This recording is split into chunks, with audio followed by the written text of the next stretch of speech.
এই বাচ্চাটিকে তার শিক্ষক পরীক্ষায় ফেল করিয়ে দেয়, কারণ সে পরীক্ষার খাতায় 2+2 22 লিখেছিল, যেখানে 2+2 4 হয়। শিক্ষক তাকে বোঝাতে চেষ্টা করে 2+2 4 হয়, কিন্তু বাচ্চাটি তাকে বলে আপনি ভুল বলছেন। এটা বলে সে বাইরে চলে যায়। এরপর তার বাবা মা আসে স্কুলে এবং তারা শিক্ষককে বলে আমার বাচ্চার উত্তর অবশ্যই সঠিক। শিক্ষককে কষে চড় মারে। স্কুলের প্রধান শিক্ষক এই ভুলের অদ্যপান্ত জানতে চায়। পুরো দেশ এটার জন্য উত্তেজিত হয়ে পড়ে। লোকজন টিভিতে বিতর্ক শুরু করে দেয় 2+2 আসলে কত হয়।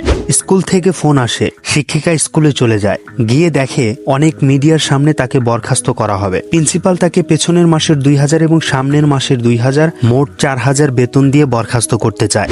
কিন্তু তখনই শিক্ষিকা বলে পেছনের মাসের 2000 এবং সামনের মাসের 2000, মোট 22000।